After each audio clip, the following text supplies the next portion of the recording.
For soft, smooth, romantic hands, Windsor lotion.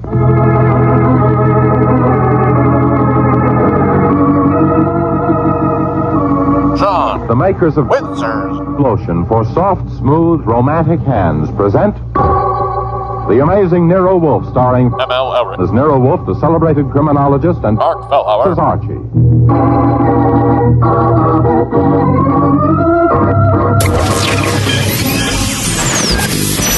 You asked interrogative questions out of my face. It's gone. What are you doing? What are you doing? Come on. That is not paid for by them. That is paid for by the people of Detroit.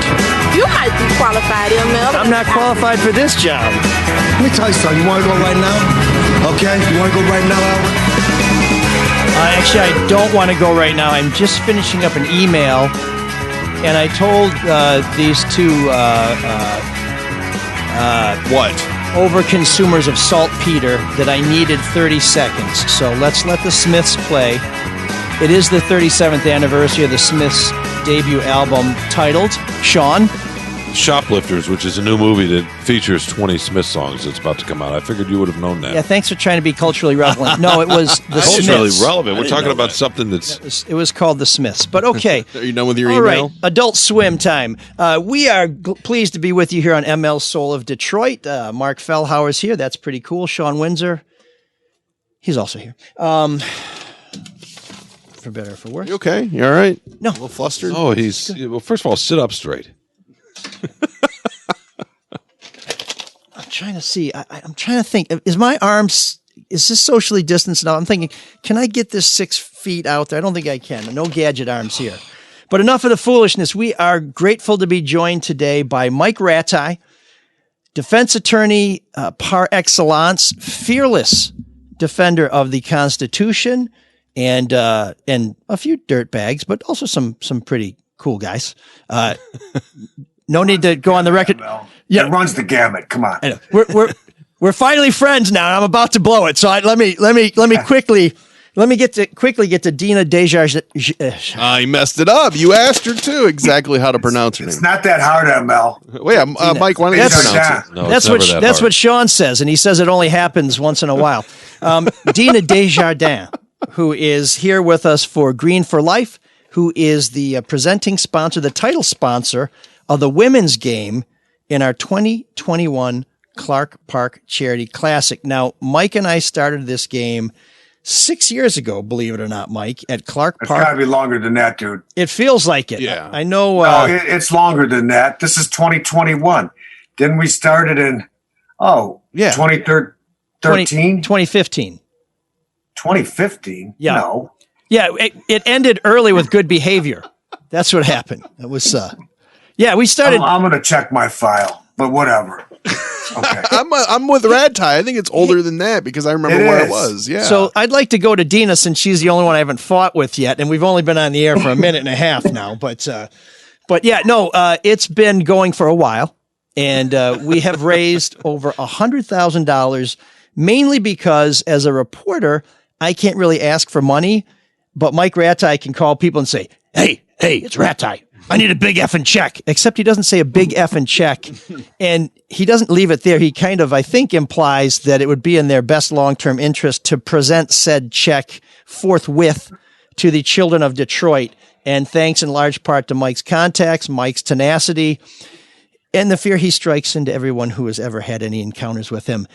We have raised a lot of money. And this year, largely in part because of our super fundraiser, Jim Cassidy, and because of the generosity of people like Dina and Green for Life, National Fleet Services, and a couple other folks who I think you'll be hearing from on this show in coming weeks.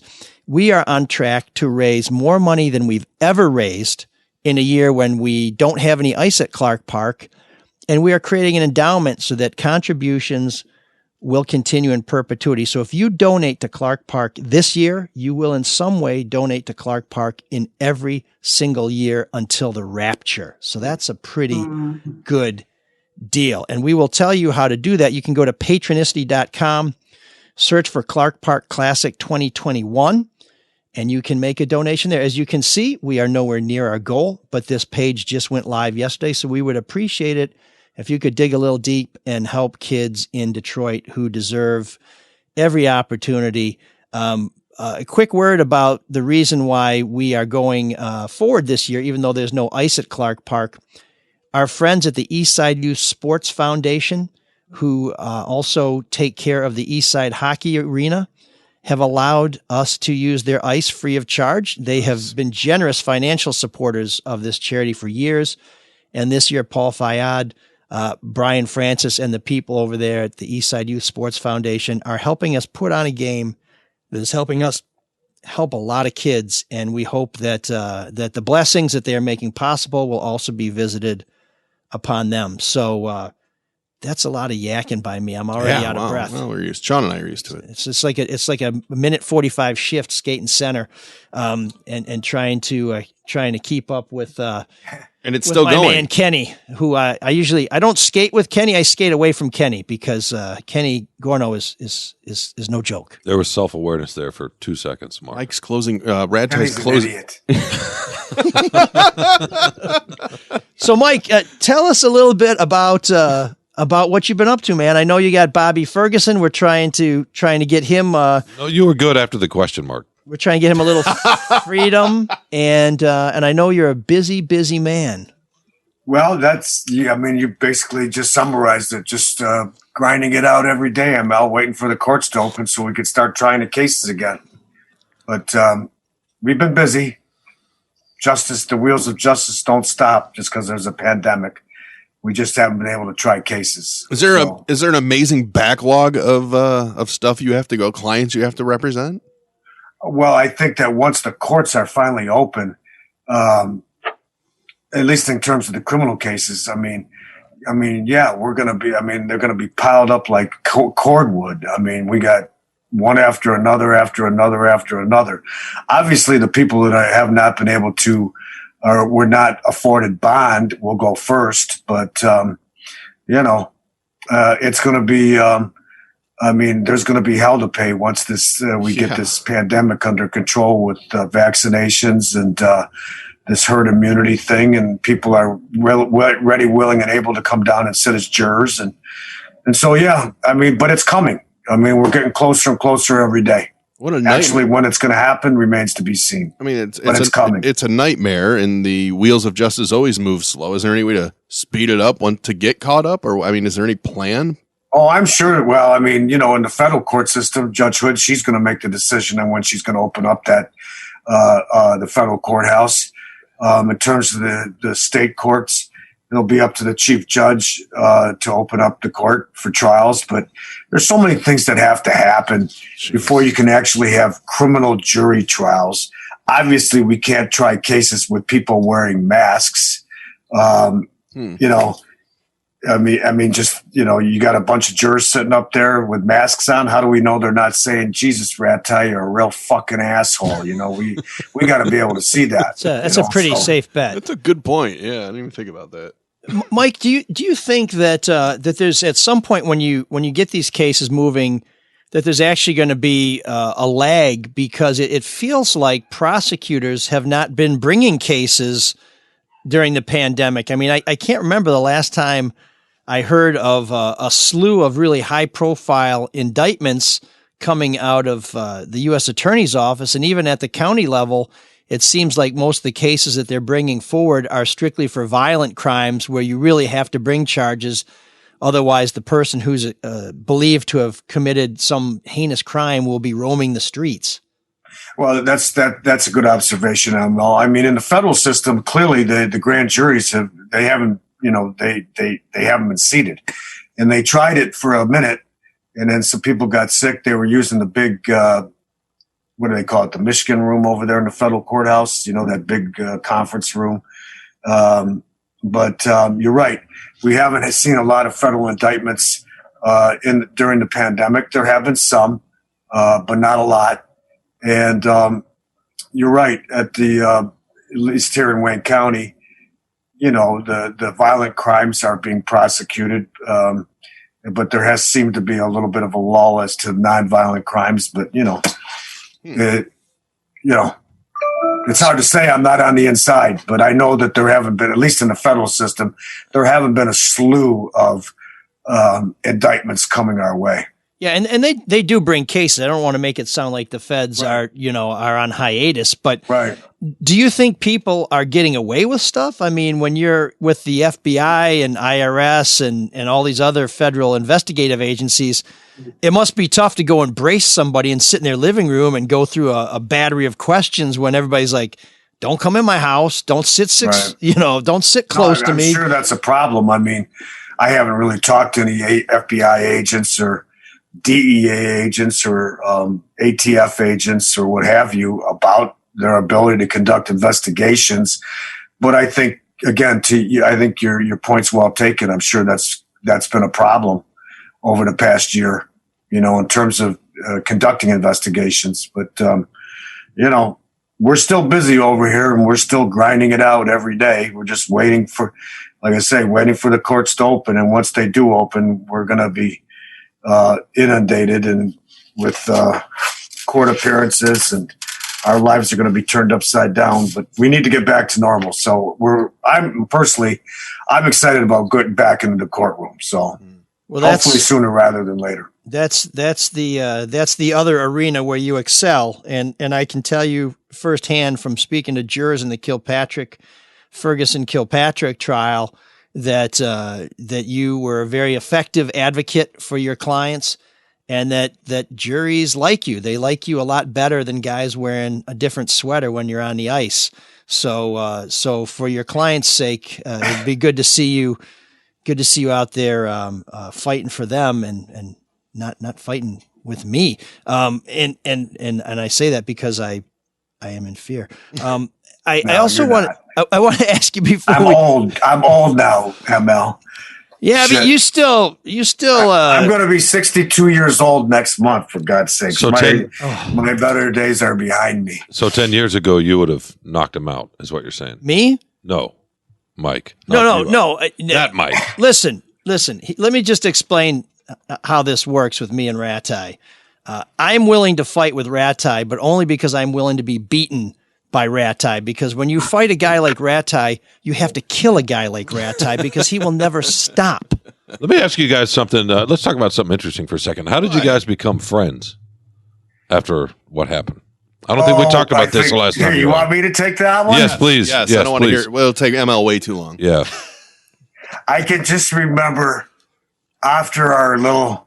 It was a Drew and Mike show that got us in trouble, Mike. Remember? What? I said something about Jim Thomas on Drew and Mike. It got misconstrued, and everybody thought I was calling out Jim Thomas. I don't know. He couldn't help himself. Sorry, Mike. The passions were running high during the trial, and then we had our little thing, and then I go and sit down with my dear friends Gerald Evelyn and Jim Thomas and some others, and I'm like, Jesus, I really fucked up, man. I said, it's on camera. And they're like, well, you better fix this. So thanks to Hewlett Perkins, he called me up and I was still pissed off. And I said, if I come on that fucking TV show tonight, I'm going to beat his fucking ass again. Yes. Or at least I'm going to finish the job. And he's like, oh, come on. So then, my head, cooler heads prevailed, and we came on and we shook hands, and I realized I'm an asshole. And so after that, we shook hands, we made up, and then we got involved in this charity hockey game, and it's gone on from there. So it's been a good relationship. I've always had respect for ML's work as a reporter.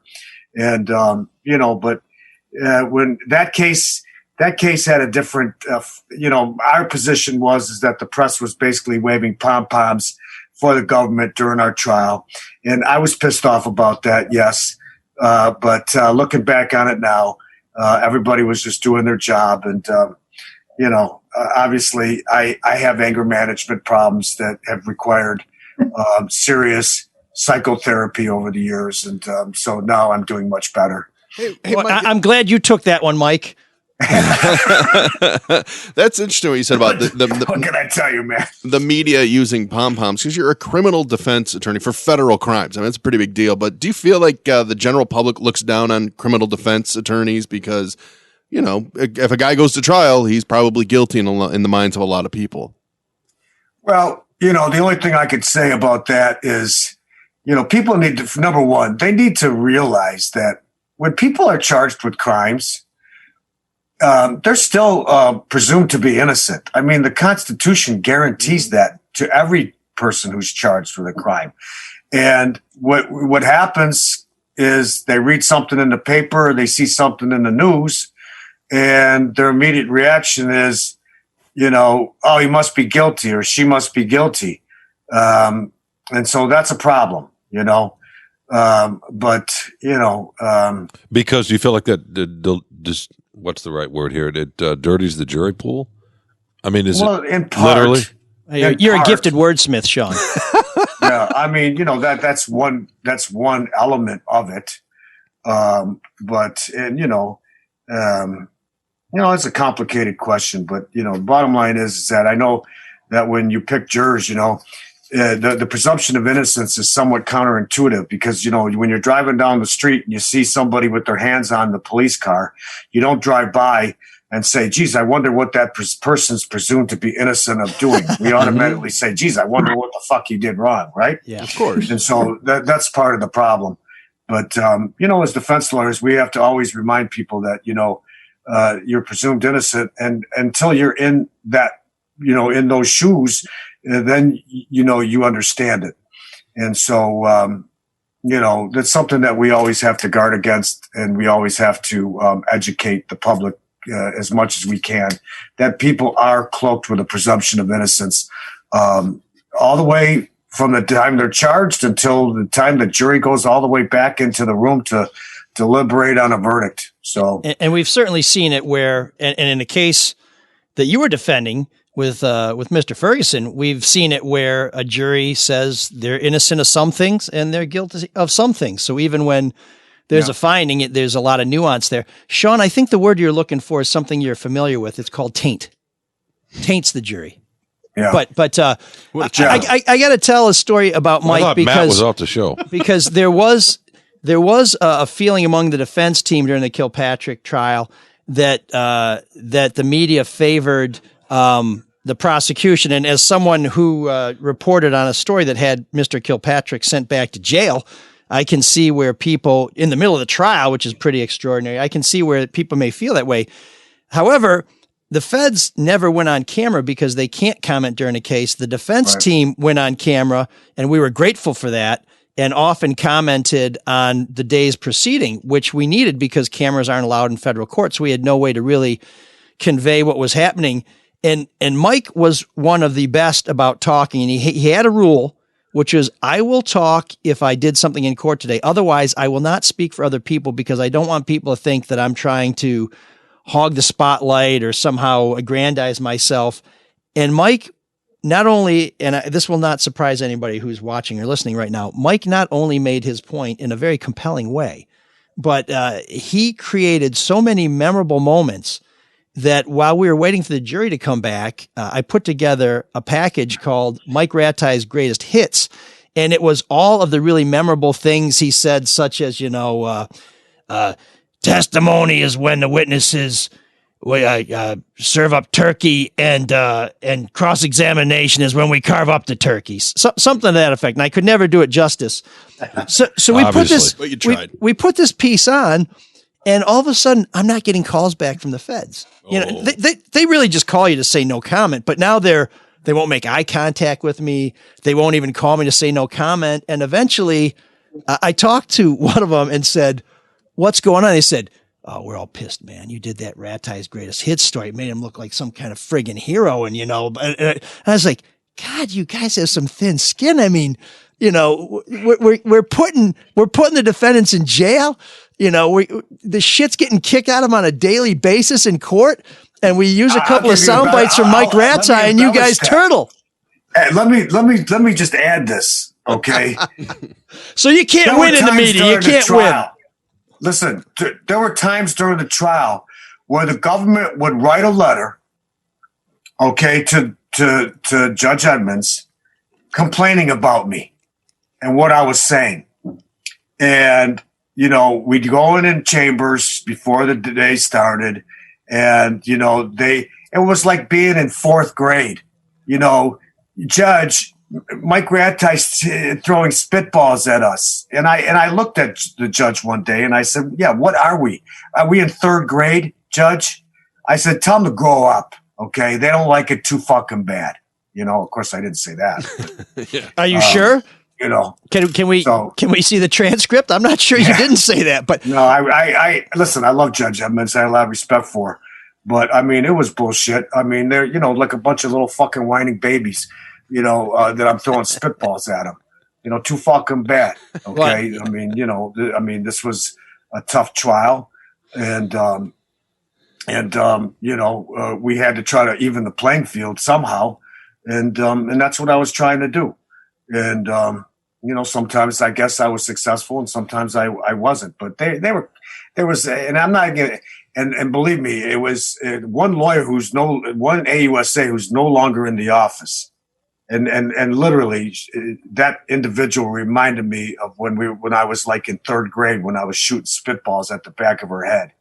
So anyways, but I will say that both sides performed very well. And it's funny after the trial, I think you guys graduated at least to middle school because everybody seemed to hold the other side in pretty high regard. There was a lot of high quality lawyering going on. And my greatest regret about that trial is that the most significant public trial of the century, with some outstanding performances on both sides for the prosecution and for the defense, was only seen by a limited number of people because the federal courts will not allow cameras in there. And so, as we know, as police body cameras have shown us, when you don't have something you can see with your own eyes, it allows a lot of mythology to be created, allows a lot of people to make insinuations. It allows a lot of people to create false narratives that suit their purposes. And I'm grateful for an opportunity to have had a front row seat during all of that. I only wish more people could have seen it, but it was, it was an amazing experience. It's like a hockey game, ML. Okay. You go in there and you're slugging it out and, everybody's playing hard. And, tempers might flare and there might be some situations where people get under each other's skin and people get pissed off. But when it's all over, everybody shakes hands and congratulates the other. And, and we move on because we still have to deal with a lot of these folks. I do have respect for,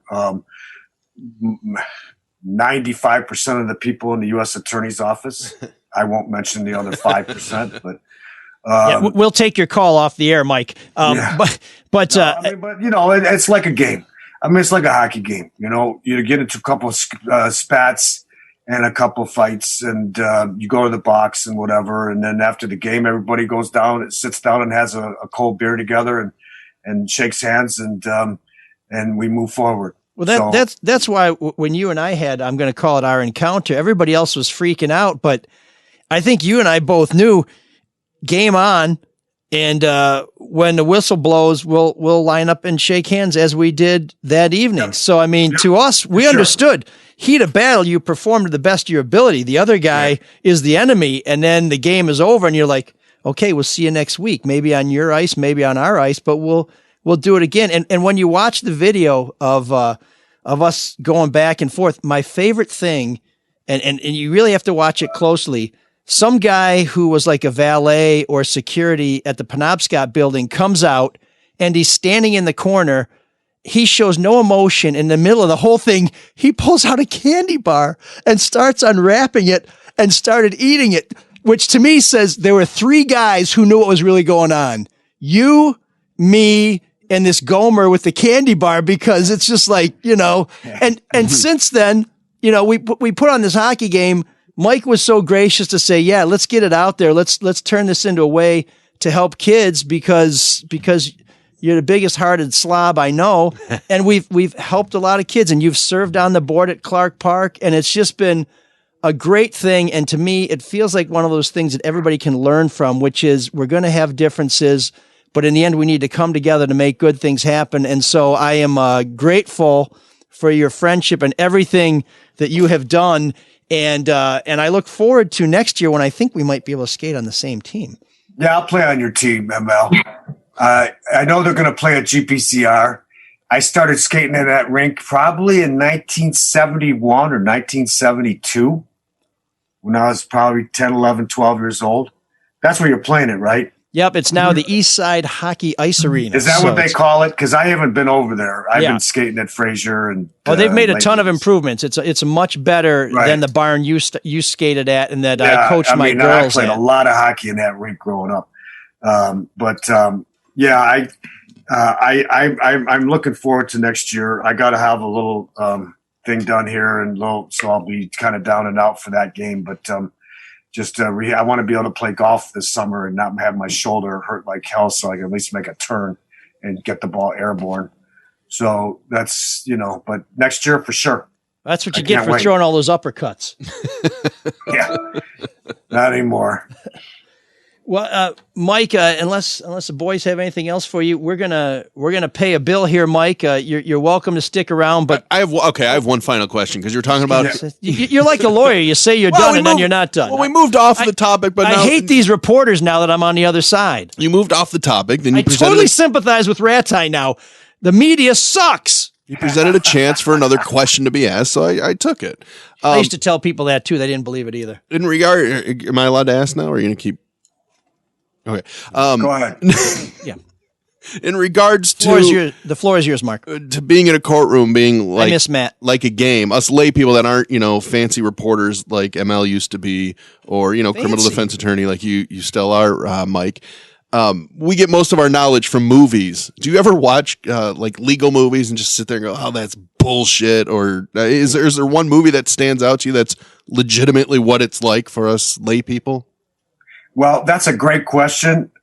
I'll tell you and I'm going to kind of sidestep your specific question and answer it this way. Okay. The best movie, and I told judges this, it's really not practicable, but the best movie that about the what goes on is 12 Angry Men.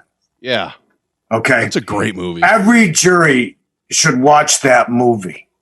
Okay. Now that movie was made in 1957. Obviously, it was all men on the jury. There was no women, and there were no minorities on the jury. Okay, when you watch it, Yeah, they had an But- Italian guy. No, they had a Greek guy, right? Wasn't that the diversity back then? the whole that's just one of the greatest movies of all time, in terms of how the jury should actually look at a case. And, we do our best to pick juries, and it's an inexact science for sure. We only, get so much time to figure out whether somebody has got hidden biases or prejudices, et cetera. But that to me is the best movie, in terms of how, a jury should go about deliberating, after they've heard all the evidence. In terms of, actual what goes on in the courtroom, I don't know. I always liked Paul Newman's movie, The Verdict. I always liked that one. How about that's a little Hollywood too. How about My Cousin Vinny? I love My Cousin Vinny. Great movie. As a matter of fact, I went to a few years back. I went to it was online. It was a webinar, and it was about identification. Witnesses, ID witnesses. And they said, you got to watch My Cousin Vinny. And if you watch that segment where Joe Pesci cross-examines all of the witnesses that they said that they saw the shooting and everything like that, it really is an excellent instructional segment for the lawyer, for the average lawyer that wants to cross-examine an identification witness. I love that. I love My Cousin Vinny. How about you and Rudy Giuliani have something in common, I see. Oh, that's right. Yeah. How about that's the only thing. I was trying to think of a defense attorney movie. How about Primal Fear? Have you seen Primal Fear? I've never seen Primal Fear.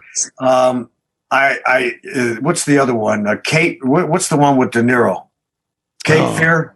Cape Fear. Oh, Yeah, Cape Fear. yeah, That's the one that always freaks me out. Yeah, that's a that freaky movie. one. I've seen that a couple of times, but I don't like watching it because I always think, Jesus Christ, one of these guys that's in prison that I represented is going to come back looking for me someday. Yeah, check their knuckles. If they have any tattoos on their knuckles, it's time to run. Yeah, but I love 12 Angry Men, man. I actually have. I bought that movie. I actually watch it.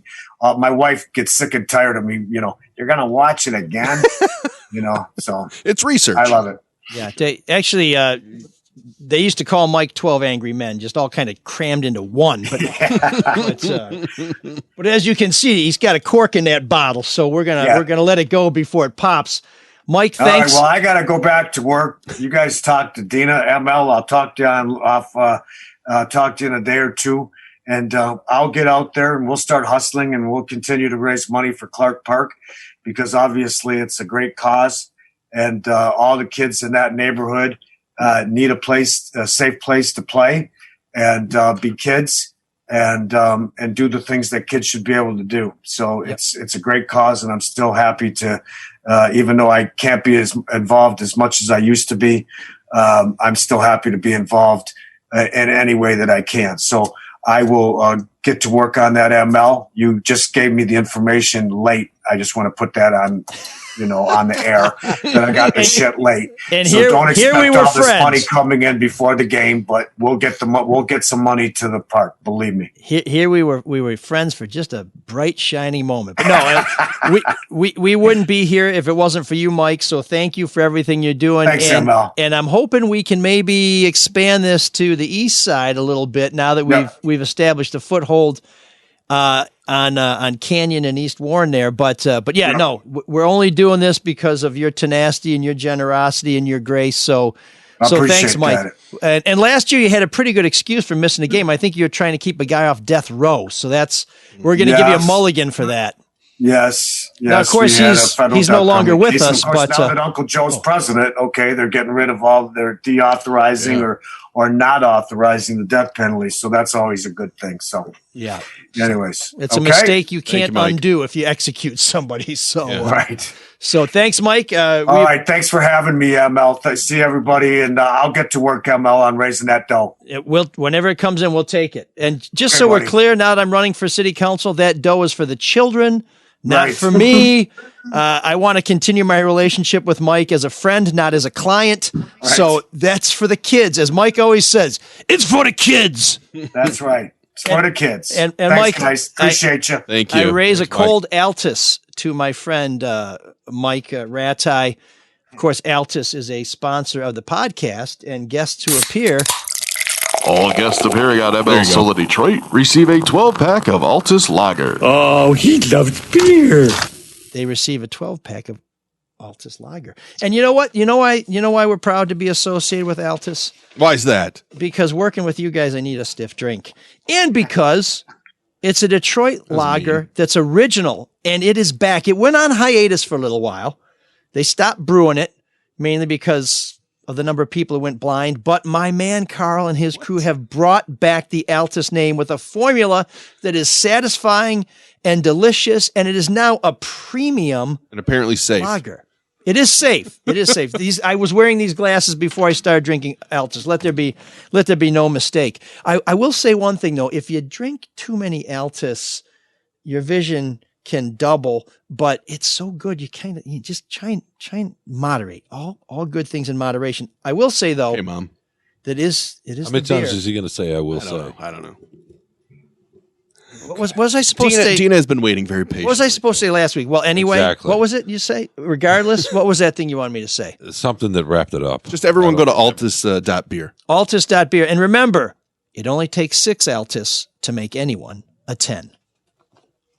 Bravo. There's a sounder. Bravo. Homemade.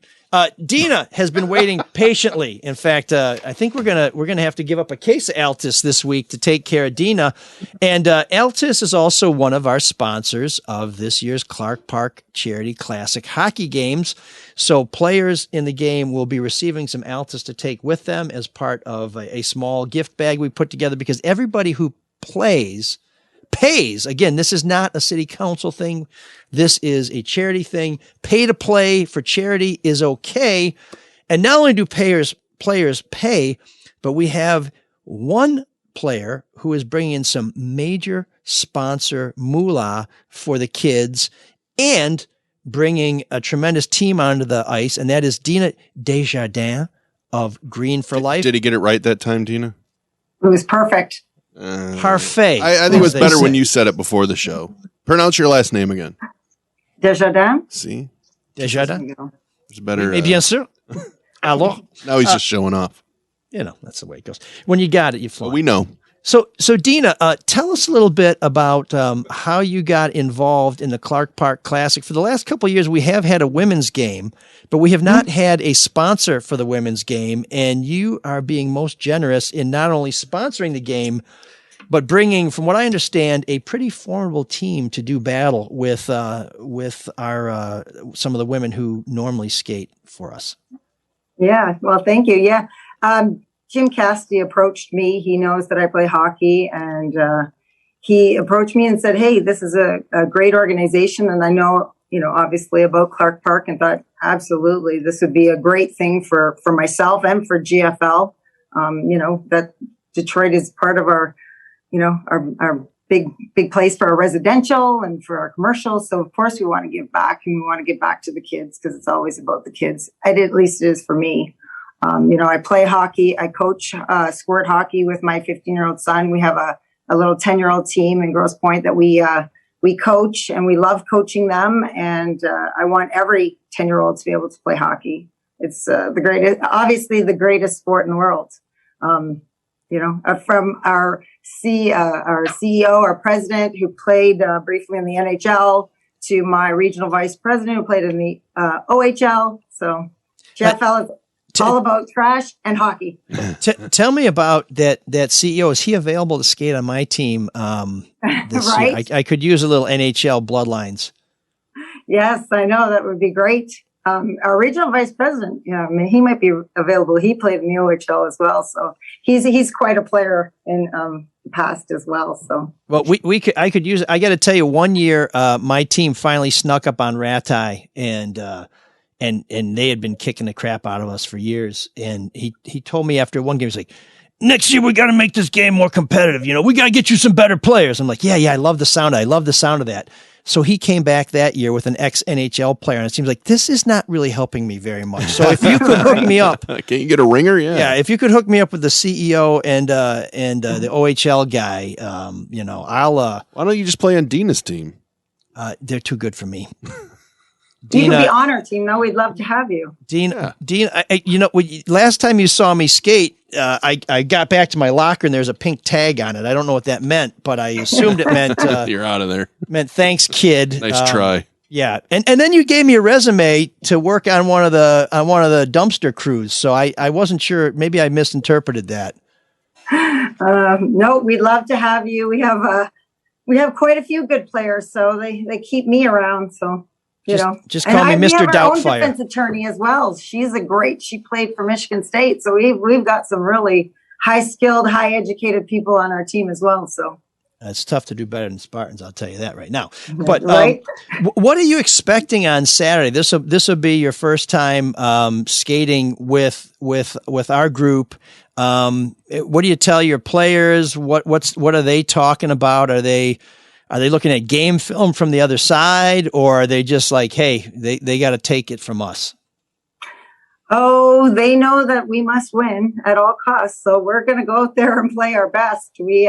I actually know I've played with the captain of the other team. Coincidentally, we didn't even realize we had played a tournament together about 3 years ago. So Birdie and her team are going to have to bring their A game because my team's pretty fired up. Now, and as someone from Sudbury, what you mean is they're going to have to bring their A game, eh? Exactly. Oh, Perfect. Boy. That was bad. Well executed. That was bad. Sean passed me a note that said, this will go over big. Dina even knew how bad of a joke that is. Sean wanted me to say that, just so we know. That's why he's out of the basement. He's checking to see which way Drew's toilet paper falls. Well, there's always two types of jokes. Trash jokes and Canadian jokes. So I hear them all the time. Oh, I was going to say, yeah, you're talking trash, you're picking up trash. It's funny, Dean. I was sitting here thinking, like I asked Radtai about lawyer movies, and I can only think of one waste collection movie, which would be Men at Work with the brothers. Sheens. The Sheen, yeah. Emilio Estevez and Charlie Sheen. That's right. Are there more? Well, I think The Super was a Joe Pesci movie, and he was decreed that he had to live in this rundown building, and there was garbage, everything, and so there was that one seemed a lot like they could have used more trash collection. They probably could have used GFL at that time. There was the TV show Rock. There's the sitcom Monk, who is the OCD guy, and they always had like they didn't pick up the trash in New York, and it was quite a trashy episode. Yeah, Monk was great. Rock was fantastic. Sopranos. Okay. It was waste collection. And don't forget... they had wars in parking lots dumping garbage, right? Yeah. Michigan's own Thomas Holtz was in medical school, and his brother, who was supporting him, was a garbage man or a waste management professional, I think is the correct term. I can't remember what the name of that movie was, but it was a pretty good movie. What about Roll Bounce, a roller skating movie? Whoa, what's that? What? Some garbage folks are prominent in that movie too. Waste management. Garbage folks. Sorry. Show some respect. I think the term Waste is garbologists. Yeah, waste management. Sorry. They're Dina, is that demeaning when someone like a bad person like Sean says garbage man? Oh, I refer to myself as a garbage man all the time. My kids call me a garbage man, so that's what I am. It's the best profession in the world, I think. So this may be the longest I've been involved in a conversation that involved Mike Rattay that someone hasn't played the "You Piece of Garbage" drop. So I'm grateful. I'm grateful for that. Well, Dina, we can't wait to see you on March 20th. We're grateful for the support Green for Life has brought, and if I recall, you guys will also be helping out Clark Park around the year with an extra rollaway. So you're not only lifting us up, you're picking up the stuff we can leave behind. So thank you very much. That's right. Well, it's great. Yeah, we're very excited. Like I said, we service almost 1 million customers a day in Metro Detroit through our residential, commercial, and industrial. So we're happy to give back, and we're happy to be involved. We feel very blessed, actually, to have been invited to do this. Like I said, hockey has been a part of my entire life. And so it's just nice to be able to get back and know that kids are benefiting from it, because that's, to me, the most important part. Safe place to play, have the equipment to keep you safe, and enjoy the greatest game in the world. Yeah, well, it's only happening because of you and generous sponsors like you. So thank you, Dina, and I hope we can have this conversation again next year where you can tell us whether you're going for the two-peat or whether it's revenge time. Oh, I'm sure it will be to reclaim our title. That's what I'm going with. We're feeling very confident. I'll just tell you, Birdie skated with us when we first started, and opposing goalies said that she could be unforgiving in the paint. So, she's very good. There's no doubt about it. But my little 23-year-old, she is fast and she can snipe them. So I'm not worried one bit. Okay, well, the trash talking has begun in every sense. Piece of garbage. There you go. You ask and receive. Where's the bell? Where's our kill? But just remember, we're always trashed with class. Oh. Trash with class. There used to be a band that played around Detroit called the Trash Brats. Maybe they could come up with something for you guys, a little theme song. You guys could have it playing on the trucks like the Good Humor Man coming through the... Right, here we come. Yes, exactly. Cool. Okay, well, I need to tell you about another hockey family, and that is the O'Brien family. Amy O'Brien, who's one of the folks who makes Roy O'Brien Ford one of the best places in town. Her daughter played hockey at Regina, so this is a family that knows about hockey, and they know about helping people, not just us as a lead sponsor of ML Soul of Detroit, but they help those of you who are looking for a new ride. Maybe you want to lease one. Maybe you want to buy one. Maybe you're looking for a new car or used car or just servicing your ride. If you go to the corner of 9 Mile and Mack in St. Clair Shores, you will find Roy O'Brien. That's where people have been going there for 75 years. If you don't feel like going in person, check out royobrien.com. That's ROYOBRIEN.com. While you're there, Jesse will help you out. You can also check out Fast Track, which lets you choose your vehicle and options. You can pick your deal, lease, finance, or cash, get the value of your trade-in, apply for financing, and schedule delivery of your brand new ride or your gently used ride. To learn more, visit royobrien.com or call 888-566-5851. And when you go there, tell them that ML sent you.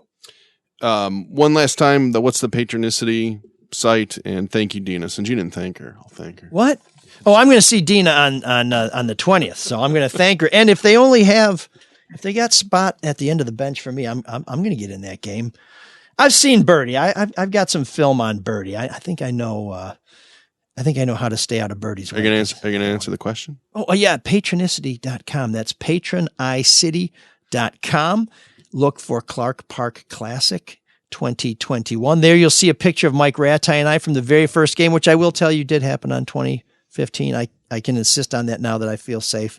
Outside of the stick length reach of Mr. Rattay, and we would appreciate your support.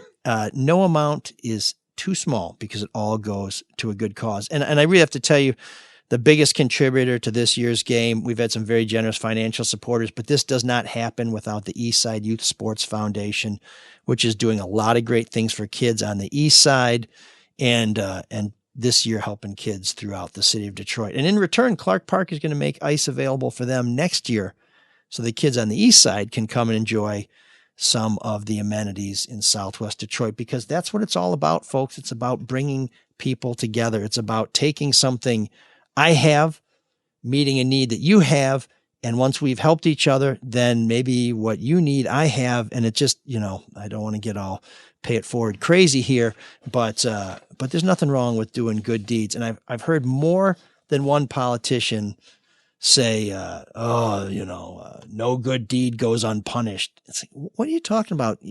A good deed is its own reward.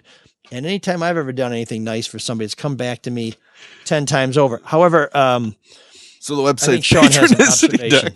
Well, I started with that. Did you ever thank Dina, by the way? I thanked her. It's okay. He said he's going to see her later. It's like he had over to his house and he's walked into his office without saying She goodbye. waited patiently. She was a good guest. She's still there. He just went right to the ad. Who released the Kraken? What's going on? The slumber is over. He turned around mid-sentence. You're a real piece of garbage. Oh man, the geeks have inherited the earth. Did I do that? What a dork. Does him wanting to play with us again mean that he's turning into a geek, or we're turning into cool guys? So this week's Geek of the Week is brought to you by Hall Financial. We would like to thank David Hall and Hall Financial for being one of two network-wide sponsors, along with Luke Nowacki. They support all of the Red Shovel Network shows. Rates are still super low, so if you're looking to refinance your place, go to Hall Financial. You can find a link to their website on our website, which is mlsoulofdetroit.com. Rates are currently in the 2s, so call today and find out how much a refi could save you every month. You get to skip 2 payments, more or less, when you refi, and then you start saving immediately because you'll have that much better deal.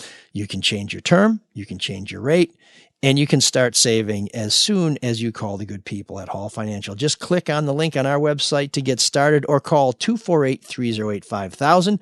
That's 248-308-5000. And make sure to tell them I sent you. And when I say them, I mean Dan Morrison, I mean Bill Adelhock, and of course, James, don't call me Jimmy Boy, Bentley.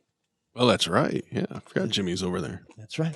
And while you get your Geek of the Week, you can take all that money that people have saved from David Hall, and you can send it to Luke Nowacki and get a long-term strategy for investing. You got to set up your money. So call Luke at Pinnacle Wealth, 248-663-4748 for rational financial advice. What are you going to do with your money now? What's going to happen 6 months from now? There's new stimulus. Everyone's going to get their stimulus check. Should you invest it? Why not? Call Luke, get advice, get a strategy, 248-663-4748. And what will he do for you? He will make it exclusively about yourself. And if I'm not overstepping my bounds, I'd like to refer to you as sweetheart. Okay. I just wanted to see if you're paying attention for the disclaimer. Securities and investment advisory services offered through Royal Alliance Associates, Inc., member FINRA-SIPC. Royal Alliance Associates, Inc. is separately owned, and other entities and or marketing names, products, or services referenced here are independent of Royal Alliance Associates, Inc. You're out of here, trash. Since we're talking about Luke, and I hope he doesn't mind me saying this, I also have to say Luke is one of the most generous guys around, and I don't believe I've ever asked him to donate to Clark Park, but I always have him say, "Here, this is for the kids." He's a big hockey guy. You should get him on your team. Oh yeah, he goes to the games. He has some sweet seats, by the way, which he also makes available to charity auctions and stuff. Yep. Which don't hit him up. I'm not trying to drive a path to Luke's door, but hit him up to invest. But you should know that he's very good with your money and he's very generous with his money, and that says a lot. Our Geek of the Week, I wanted to name the prosecutor in Iowa, or Iowa, as some people pronounce it. No one pronounces it that, do they? Well, the Music Man did. Why not give Iowa a try? That's a good reference for... You're not a big Robert Preston fan? For people over 80. You don't go for Marion Librarian? I know the Music Mama Man. Partridge? I know it. All right, then. Let's not pretend that you're not erudite. I prefer the updated version of The Monorail with Lyle Langley. Oh, was Leonard Nimoy the voice on The Monorail? He was. There you go. The late, great Leonard Nimoy. But this prosecutor in Iowa is prosecuting a reporter who covered the Black Lives Matter protests in, I believe, Des Moines. And even though she identified herself as a reporter, even though she did not interfere with anything going on, she is being prosecuted. That is outrageous. For what? I'm not sure. I don't What's know. the charge? I don't know if it's disturbing the peace or whatever.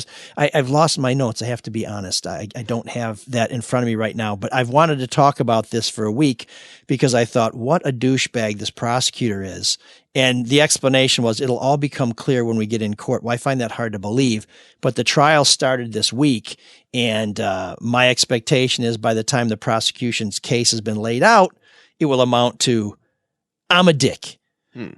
So listen, I know, having marched throughout the summer with my colleagues at the Free Press, Mandy Wright first and foremost, that the role of the media in these things is to keep an eye on what's going on, to be the person who makes sure that neither side gets out of hand, and that if either side does get out of hand, that the public knows from an impartial observer what happens, so you can make your own judgments about who is right. And I know from marchers, I know from some police, and I know from people watching at home who couldn't be out there, that they really appreciate that role. And I'm sorry that someone in Iowa does not understand something so basic. So I am hoping that reporter will be acquitted. She was a reporter for the Des Moines Register, so it's not like it's a website where she just had a camera filming, because I could see somebody passing themselves off as media. But I don't know. I don't know what happened. Well, so she's not it. Who's next? We had some photographers who were not clearly working for some freelancers and some people working for other local who were shot after identifying themselves as media. And they, I think the officer who did that has either been prosecuted or dismissed. But so, folks, this is no joke. And certainly I was out there and I had a shotgun pointed at me when the shit was going hot and heavy that first Saturday. Luckily, I was able to convince the officer not to fire upon me, but the dude who lost his nerve and went running behind me got shot right between the shoulder blades. And let me tell you, the mark that was left there, if that shot had been about 6 inches higher and it got him on the medulla oblongata, he'd be eaten with a fork with a cork on the end of it. Thank you for that news story. We did not see Sean in the thick of it. I think he was massaging his bunions, but we do appreciate your service. Watching all those Tiger games on TV, in the bubble, the Windsor bubble, in that very nice work area you had. Remember? It's not mine anymore. Remember what a fancy boy you were there with the wood paneling and shiatsu massager? There's no wood paneling. And then what was that? Was that a pergola you had in the backyard where the horses roam free? And not a horse person. Isn't that? Oh, what were those were unicorns. That's right. I forgot. You're in Ann Arbor. Nice. I hope none of them stabbed you with that one horn, Noah. Anyways, So it's not the prosecutor. Please tell us more about your protest marches last summer. So there's this guy in England. He went to Oxford. He's got a law degree. And now he's suing his parents because he says they should support him for life. And they've been making an apartment available to him in London that's very luxurious and very comfy. They give him $1,000 a week too, don't they? 600 quid. Yeah, it's about $1,000. And that's what Wait, people, that's exchange rate right now? That's about. Maybe it's $893. Damn, I didn't know it was almost 2 to 1. Sorry, it's it used to be. I know. Yeah, that's a lot lower now. Now that they're out of the euro, but he is someone that Mark thought should be our Geek of the Week, and Maddie chimed in on that too, which is why Matt's not on the show this week. I thought it was a good Geek of the Week. No. 41-year-old suing his parents for child support when he's the child. Yeah, no, I agree, but my Geek of the Week is the parents who let this brat get to the point where he thought, free money, free apartment, and I deserve more? No. Wait, so you they're gotta at nip fault? that shit in the bud. They're at fault? Yes. So parents who are being sued by douchey kid that you allowed to be a douchey kid, you, mom and dad, are my Geek of the Week. Is that it? Nothing else? And I just I hate to say and I wanted this. to be a little contrary. I hate to say this. I know, real quickly, Mark, but I actually agree with Mike. Really? More so than the kid? I do. It's the parents' responsibility at some point to cut him off. No, but they're trying to cut him off now. To teach him. I mean, what the fuck did they teach him? Oh yeah, no, come on. That's personal. If he's got his own responsibility, you don't have if to he's teach got disabilities or something like that, that's he's fine. He's an Oxford. That's what I'm educated saying, lawyer. though. But what kind of? I mean, where did he get that sense of entitlement? Yeah, it's not like his parents went and got him drumsticks and ice cream and smokes one night when they were studying. Oh, wait a minute. That was you. They've been supporting him for 40 years. That was you, enabler boy. And they don't want to anymore. Oh, yeah, ice cream. What do you mean smokes? Well, I don't know. I made that up. Vaping or whatever? I made that up. No, edibles, whatever. You know. Yeah, I did. I reckon you kids could chill out on these here gummies. I did get him some ice cream. You did? Yeah. And then you spooned it into their mouth. No, not like quite. a mother bird. Yeah. No, I cut it up first and shoot it. So we actually have real audio of that. I don't know if you knew this, but we got this. It's like, I reckon you kids could use some tofutti. Dad, we want sorbet. I'll be right back. Isn't that how it went? Yeah. What a great parent. And give me more of them Winstons! Hey, guys! There's an all-night party in room 7609.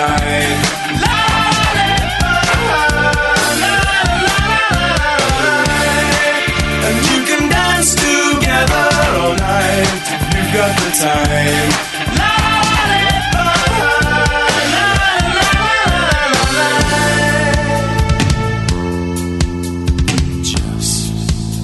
I do, before we move on, want to apologize for attacking Sean. I just want to recognize for the record that Sean was right, that I was right. So thank you, Sean. And I would like a little more of that sorbet if you still have some. I don't really.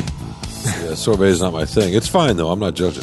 Room 7609, ML's little new wave party. So if you want to get styled, I guess Flock of Seagulls, is that the most recognizable new No, wave? you got to get the quiff. What's the quiff? It's just kind of looks like what I'm rocking over. Oh, here. okay. Yeah, because if you're rocking it, that's the best thing. Call to it the do. Duran Duran. But any of those, This is like Morrissey. We both favor the quiff and celibacy. His is by choice. Mine is by decree.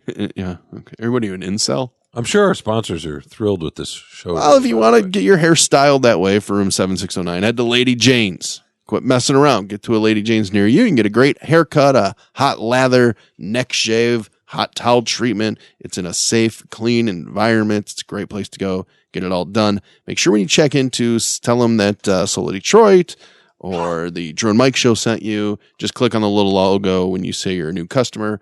Lady Jane's Haircuts for Men. It's wicked awesome. And they do have 2 new locations. I swear, every month they have new locations. This time, Brighton, if you're out in Brighton on the corner of East Grand River Avenue and Whitmore Lake Road, right in front of Kroger, or if you're in Grand Blanc, all the way up there on Saginaw Road, south of Hill Road, next to AutoZone, it's wicked awesome.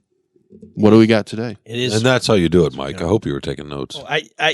I was just wondering if they do back waxing so we can get you a complimentary visit. Good job, Mark. Just, I hope he was, learning something there. I do have to mention something. We're talking about all the generous people who are supporting the Clark Park game. Mm-hmm. Our friend Chef Dave at the Butchery, has not only come up with what sounds like one of the most delicious meals I'm going to eat this spring, but he is coming up with a way to serve all the players that is not a buffet, that is safe and responsible and delicious. So special thanks to Chef Dave, who is runs a hell of a shop there with Chef Julie on Telegraph in Sylvan Lake, but also who's coming to the east side.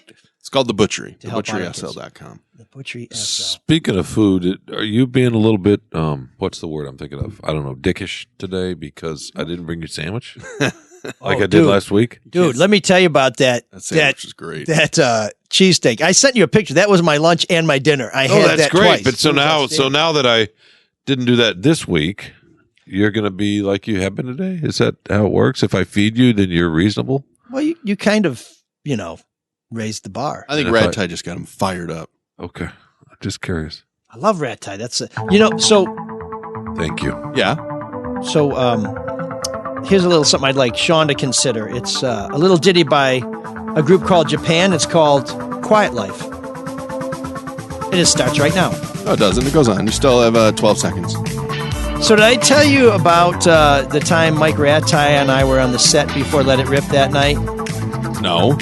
Okay. You're going to save it for after the song? Stick around. What a tease. Boys, now the times are changing, the going could get rough. Boys, would that ever cross your mind?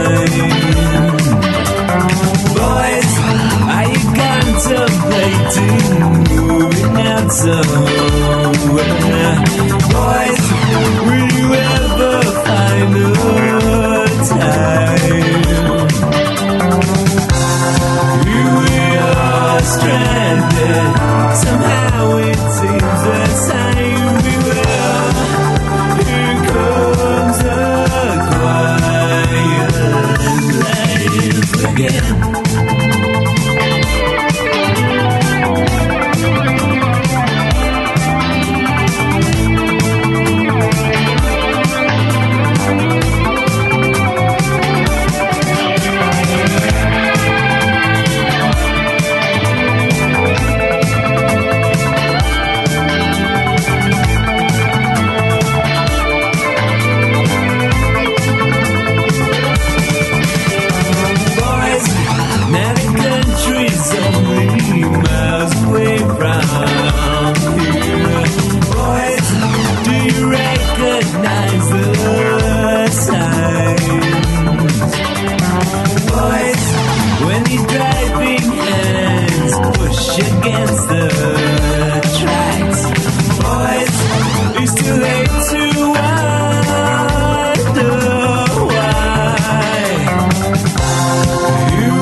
boys.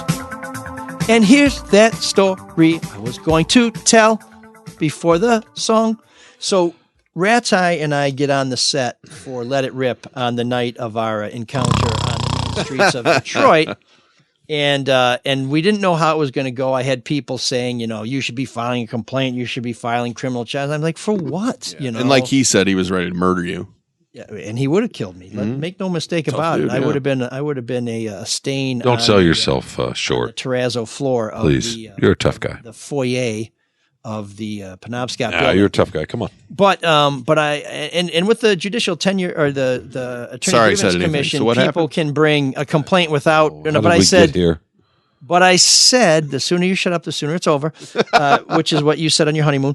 The thing is, I said, you can't make a case without a witness, and I had no problem with the way Mike conducted himself. So, anyways, we get on the set of Let It Rip, and I came with 2 pairs of hockey gloves, and I said, if Mike will wear the hockey gloves, everything will be cool. But I also brought a list of local anger management classes in case I needed to pull that out, in case he tried to kill me on the set. And Mike, gracious as he is, saw the hockey gloves, started laughing, and I said, it looks like I'm going to live through the night. So that was great. Anyways, You piece of garbage.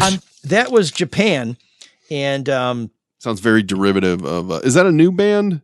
No. So Japan started in the 1970s as sort of a I don't want to say necessarily a rock band, but they were just musicians who were ahead of their time. They were new wave before there was a new wave, and they were new romantic before there was a new romantic movement. And they said, we are not part of the new romantic movement.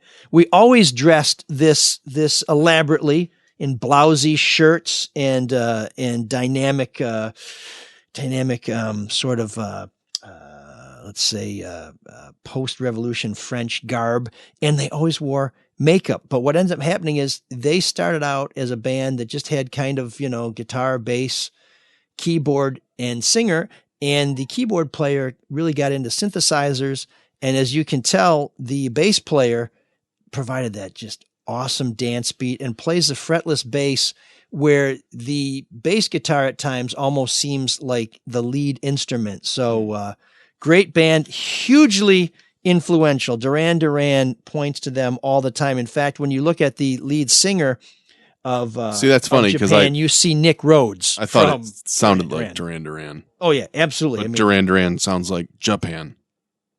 That's right. And in fact, Japan was starting to make it big just as Duran Duran was coming together, and they broke up because one of the a girlfriend of one of the guys in the band moved in with the lead singer, which makes it kind of tough to, come to the practice space without throwing blows at unless you're Fleetwood Mac. Oh, really? Oh, yeah, I guess so. That's not new wavy enough for me. So is that a band I should know, Japan? Because I've never even heard of them. They were a band that kind of were ahead of their time in such a way that by the time they were breaking up, people were just starting to discover their music. And when they were effectively done, their music started climbing up the charts because some of it was re-released, because people were starting to really dig it. And so they were hugely influential, but not too many people outside the UK, maybe the early 80s dance circuit and Duran Duran know who they are, but I think they're awesome. Sean, what did you think? I like that, actually. I was just showing Mark a photo of the band with Very the hair. glam. I used to have a little bit of hair like that, Mine was more the Rick Ocasek, though, and probably less the Flock of Seagulls. So when you had a Is there a lot of Aquanet in that to do the Ocasek? No, it was so thick it would just stand up. If you can imagine that. Well, I was going to say, when you had a giant full head of hair, did you have it really long or short? Shoulder length. Really? I can't What about in the picture that. front? Down here. Yeah, it was long. I 1090? did not have Okay. a mullet. No, it was Okay. All long right. in the like I said, it was long in the front and long in the back and short on the sides. What do you even call that? I called it the Rick Ocasek, I guess. Yeah, no, I could see Ocasek. Kind of a But mine was a little more feathery, like kind of when, a Howard Jones. when I maybe? met Mike, he would try to rub his fingers through it a little bit. I mean, I didn't have as much then. It thin by I then. may have pulled some out. I didn't realize it was In the throws, you did. so loosely adorned. But now, would you I can't say even imagine having hair like that anymore. Would you say you look more like Howard Jones? Because you have blondish hair. I look like a burlap sack that's been left in old oil too long. Wow. I painted a picture. Yeah. I was just going to say, if you have any pictures of Sean from that era, please send them in. But if that's an accurate description, please keep them to yourself. Yeah, no, I've never been anything remotely close to handsome or anything. I've been exposed to enough ugliness in my life that I don't need to. I try to make up for it inside. It's hard when I come to here on Tuesdays and sit across from you for a couple hours, but I'm trying. Sean, I've always said that you are most beautiful on the inside, and if I had a chainsaw, I wish I could prove that. Have you always said that? We've talked about this before, right? That was the inspiration for the Texas Chainsaw Massacre. What was? Was it Tobe Hooper, the creator, the director, whatever? He was in a Montgomery Wards in Central Texas in the 70s. Tobe Hooper. At Christmas time, and he was jammed up against, it was such a throng of people in there, and it was hot, as it can be at that time of the year down there, and sweaty, and he was claustrophobic, and the crowd kind of pushed him. All of a sudden, he looks up and he's in the hardware section of Sears or whatever it was, maybe Montgomery Ward, and there's a wall of chainsaws, and he thought about, okay, I'm going to take one of them, cut myself out of this crowd. Wow, thanks, Lee Thomas. So anyway, that's fast. No, I thought it was interesting. Yeah. Anyways, so this is the new wave music segment. And no, you've already thrilled us with your details on that. It's called Room 7609. And it was a fun song. I like it. Good choice. We always appreciate your submissions to Room 7609. Fun song. This week's selection was suggested by Simon Le Bon, or as people in France call him, Simon Le Bon. And we would love to hear from you at mlsoulofdetroit@gmail.com. You can also call us at 313-288-9070. For the groovy folks, that's Butterfield 8970. And if you want to show your Room 7609 pride, get one of our super groovy retro new wave keychains, which you can get at the Drew and Mike store. That's one way to support the show. The most important way to support the show is to let our sponsors know that you know about them because of us, or you can make a small contribution, or if you prefer a massively large contribution. Mark, what's the best way for people to do that? mlsoulofdetroit.com donate button takes you right to PayPal. Actually, I was thinking just hand me some cash as I leave the studio, but you can also make a donation through mlsoulofdetroit.com using the donate button, which is what Francis did, as he so often does. So, Francis, we appreciate your support. Also, a huge fan of new wave music, movies like Sean was just discussing, and I suspect Mystery Science Theater 3000. That's just the kind of guy our Frank is. Our Frank, of course, being a great Morrissey tune too. So it's all about new wave. It's all about new wave. Seriously, since we're in new wave and you just mentioned Morrissey and the Smith, have you seen the trailer for Shoplifters or The Shoplifters? I have, and I love the music, but I can't condone domestic terrorism. I would have just said, hey, listen, there. Domestic terrorism, you mean stealing records? No, he takes a DJ hostage. It makes him play. it. You're cool with Is this a new movie? This is an insurrection. It's not out yet. No, he kidnaps him, kind of. Right?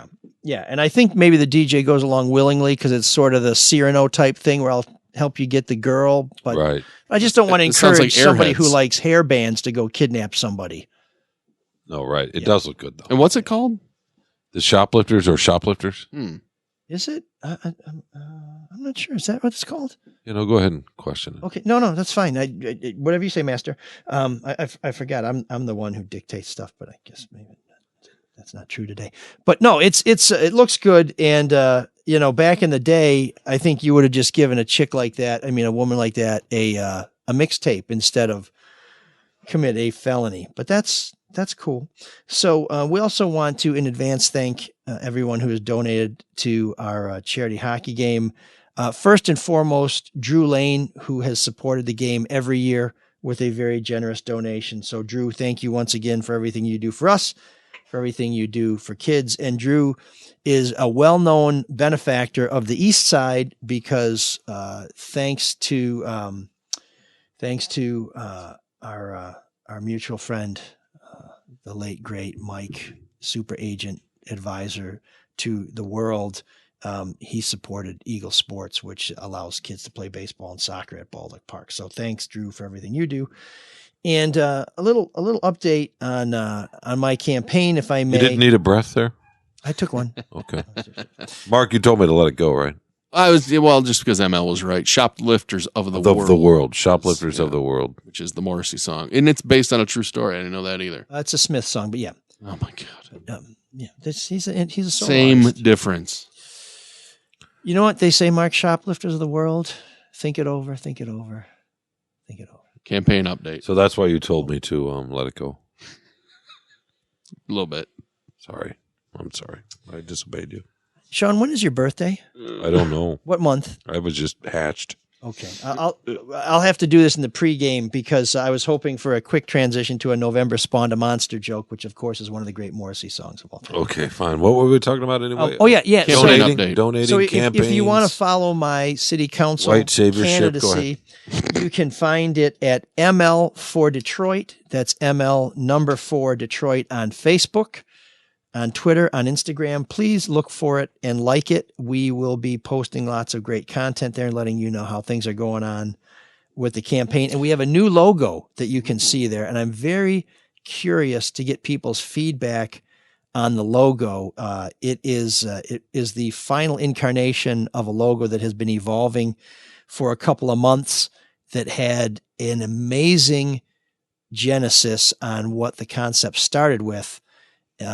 Probably not our final version. No, it's really cool. Probably not. Yeah, I'm sure the logo is great. Do you want me to tell you? The Genesis probably isn't amazing, but the logo. Genesis, your favorite band? But the logo, not really. But the logo is cool. Lots of drums.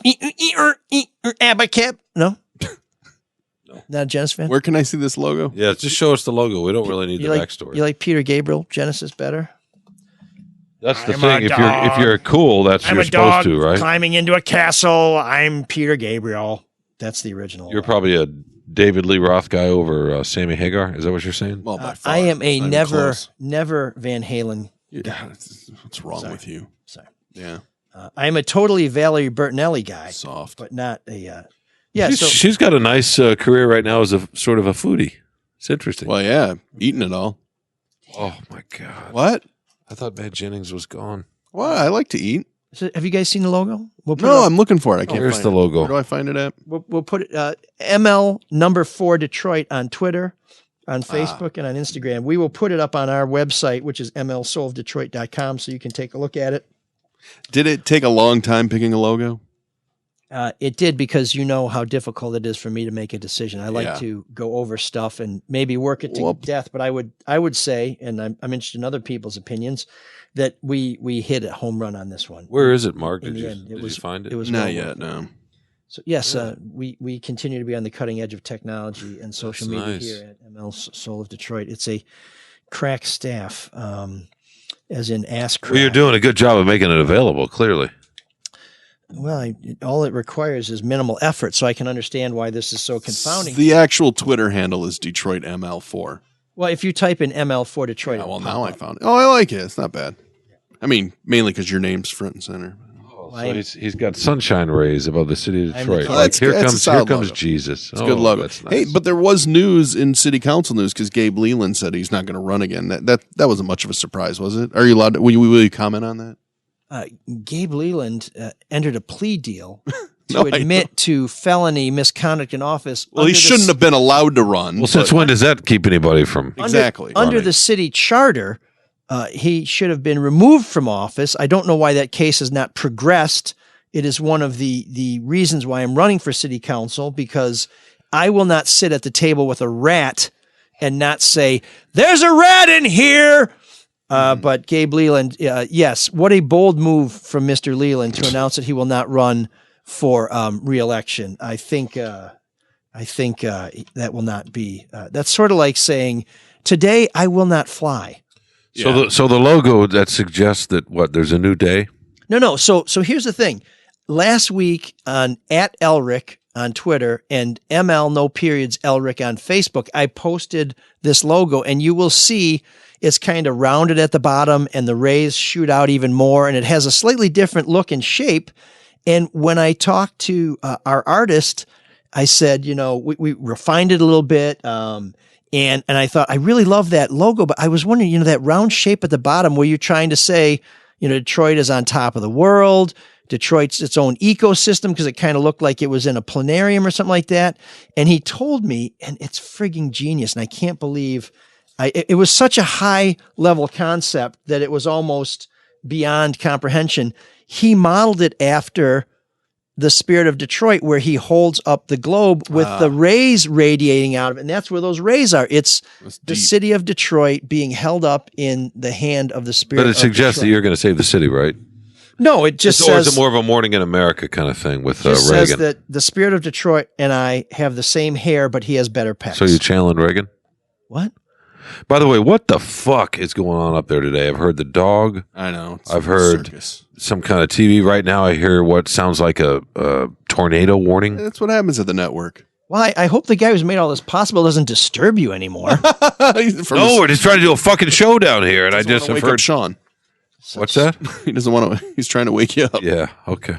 So we've had more F-bombs from Sean than we've had Kilpatrick references. yeah. What do we put up for that? Is that talking about Mike Rattay? Do we put a took horn? care of a couple of months worth of F-bombs for us today, I think. He's not. Oh, I've been awake the whole time. It's just hockey and whatever and charity, and Mike's great and helping kids. Okay, that's great.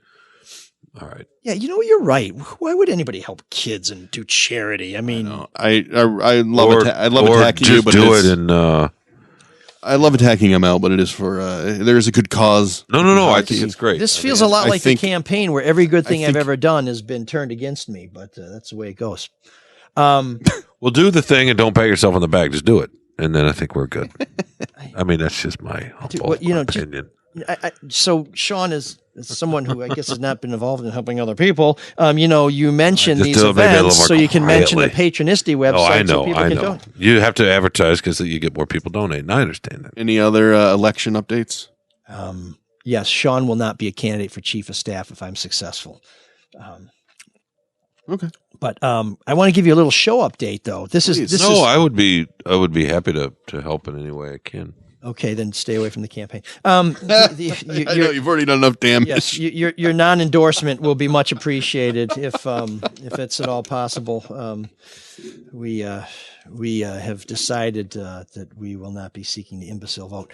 I wanted to give you a little update on an anomaly that happened. This show routinely ranks in the top 100 news commentary segment. We are the top news commentary podcast in Michigan. Last week, we ranked our peak in the U.S. chart was 118. Not a great week, but we'll take it. Clearing away the highest rated news commentary podcast in Michigan. Can anybody guess where we ranked in the UK chart last week? Number 1. UK? Yes. I'm shocked we were ranked. 108. Oh, wow. So last week, this podcast did better in the shrinking United Kingdom than it did here in the United States. So I'm wondering if that's the power of room 7609. Maybe. Or if we're just getting a post-Brexit bounce. So, or they just want to listen to what 3 foolish Americans sound like. It fosters their sense of superiority. Exactly. Right? There's those colonists again. Yeah. Well, guess what? We kicked your ass 200 and something years ago, and we'll do it again if we have to. I have a lot of feedback, so I'm going to try and go through this as quickly as possible. Oh, boy. Tina writes in, is this shtick? Is he now secretly friends with the prosecutors and federal lawyers he goes up against? Referring to Mike Rattay. I picture all these lawyers yucking it up on the weekends, smoking cigars and sipping bourbon at some country club. I would say that does not describe Mike Rattay. Maybe shotgunning a beer and punching a guy on the next stool because he said something about one of his clients. That I believe. Ingrid writes, is it too late for a question on today's Soul of Detroit show? Why, Ingrid, funny you should ask. Last week, Michael mentioned how the policy that city employees no longer had to reside in the city devastated his East English Village, Detroit neighborhood about 20 years ago. That would be a fascinating topic to expand on. As someone who does not live in Detroit, I don't know who pursued the end of that policy. I think Michael said Governor John Engler, so I'm curious why Engler took that up or would even care.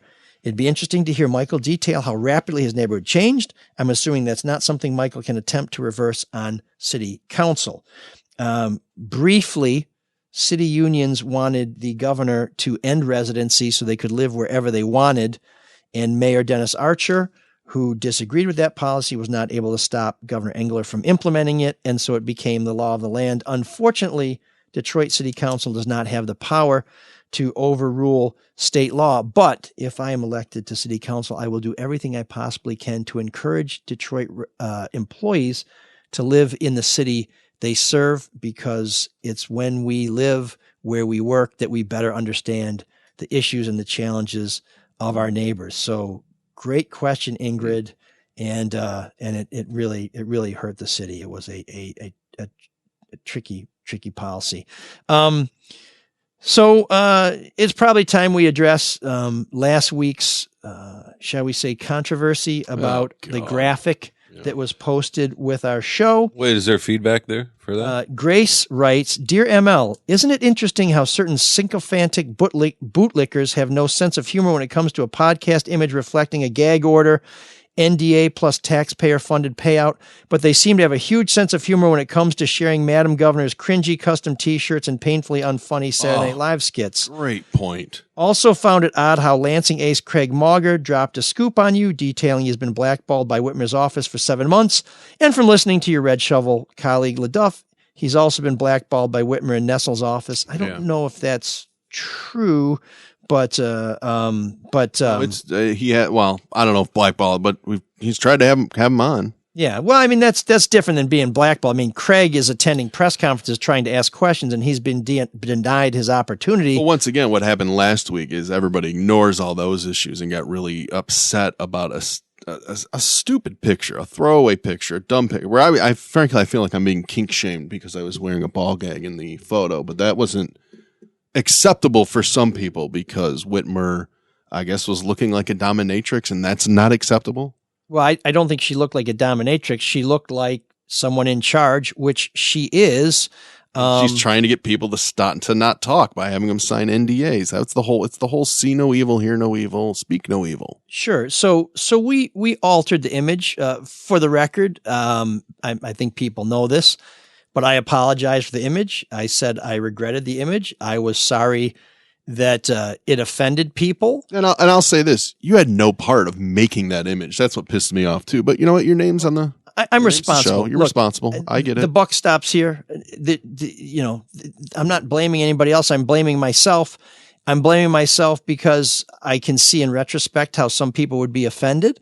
And I'm sorry for my role in that, in my opinion. But here's the biggest thing. We made a change in the graphic because we spend about minutes creating these graphics, and that's going to change. I'll spend more time and put more thought into it because images do have power. But we changed the graphic so that we could continue to focus the debate on what the action was. This was. So I'm getting hammered by people like, you caved, you this, you that. Fine, you're entitled to your opinion, okay? But the issue is we want to focus on the public policy debate. That is what is important. That is why we had Craig on the show. By the way, did you notice that same day when we said, hey, Craig, if you found anybody else, he found a third person. And if you go to Detroit News today, detnews.com today, please subscribe. He found another person. I know. Mauger's doing great work. So Craig Mauger is a killer. And the Free Press has been doing good work on this as well. But listen, here's the deal, folks.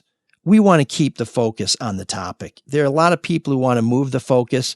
People were offended. Yeah. They were fairly offended, and I'm sorry that I offended them. I want to talk about the matter at hand. We've already spent enough time talking about issues that are not the matter at hand. Back to Grace's point.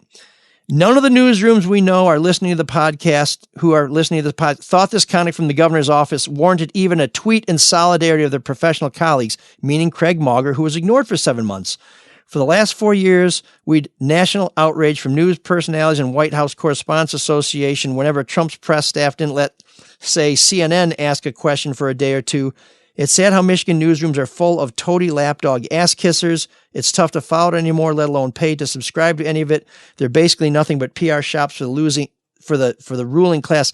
Grace, I got to tell you, I disagree with that last part, but I do think it is interesting that the reporter who sought to make an issue of the image made no mention whatsoever of shutting out Craig Mauger. That had not occurred to me till I read your email, but it's an excellent point, Grace. Thank you.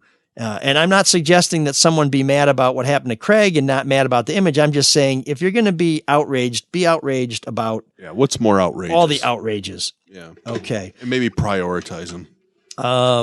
Julie writes, I hope this email finds you well. I want to say congratulations on running for city council.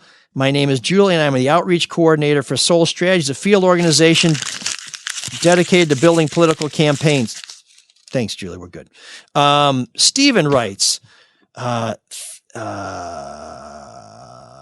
Stephen writes, that's a lot of H's. Hey, sometimes when I have a lot on my mind, I sit in my favorite chair and listen to Royce Cop for a while too. Melody AM is one of the greatest albums ever. That video to Porlino, right? I greatly enjoy the podcast. I'm a Jehovah's Witness, so I endeavor to stay politically neutral. Interesting. But I appreciate your insights on the city I was born in and don't understand as much as I would like. My dad had a chance to buy a house in Indian Village in 1983 for a song, and he passed. Schmuck, his word, not mine. I appreciate your work.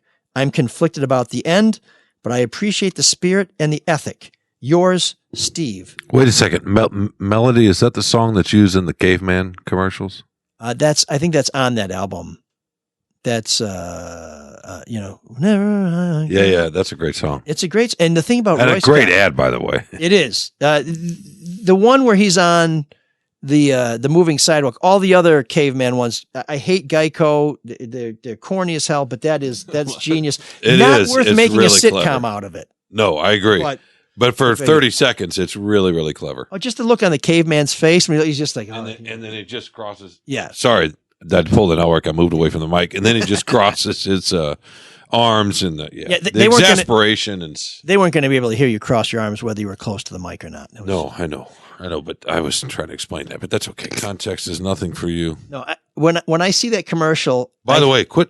Oh, go ahead. I think that look on his face is the same look our listeners get when the new show drops. They're like, oh, here this shit goes again. Okay, I'll listen to it. Right. Sean, I'm sorry. No, go ahead. No, Sean. I like what you said. You were I trying like to what put you a said ball gag earlier. on me. You remember what you said earlier? What did I say earlier? Nothing. Mike is right. Oh, Mike is right. Did we say that? Cyrus, take us out? Oh, no. Oh, damn. Who said that? Yeah, go ahead. It was just starting to get fun. Anyways, we appreciate everybody listening. We appreciate your support, and we would appreciate it if you would support the other Red Shovel Network shows. That's the Drew and Mike podcast, and of course, Charlie LaDuff's No BS News Hour. And because Mark asked so sweetly, I'm going to turn to my friend Cyrus. And you know what? I'm sorry. What else? What did we forget? We are trying to get the guy who murdered Cyrus in the Warriors to come on a future show. Oh. He's a Detroit guy. He's been in a lot of movies. You will know Spoiler him alert. the minute you see him and hear him. So we are trying to get him on the show. And next week will be our St. Patrick's Day show. We will be going around the country to talk to some of our favorite and most interesting guests. And we are expecting a visit from the Lord Mayor of Cork, County Cork, Ireland. So you will not want to miss next month's show. I can't wait, which is why I tell Cyrus, get us out. It's almost next week. Can you dig that? Can you dig it? Can you dig it? Maddie. Huh? Close your mouth. It makes you look even less intelligent. If that's possible. I was thinking. Good heavens, no. Yeah. From my experience in this here case, I come to the conclusion that books is real useful. Splendid. Does that mean you're going to learn how to read? But if I ever get tired of driving a cab, maybe I too write a book. Oh, that's wonderful. Maddie. What's it going to be about? How about my own life story, huh? You know, a guy sees a lot of things in the rearview mirror of a taxi. A most commendable project. And I believe I can suggest a title for your autobiography. Huh? From the works of the bard himself. You can? Mr. Elric. What is it? From Macbeth, Act 5, Scene 3. A tale told by an idiot.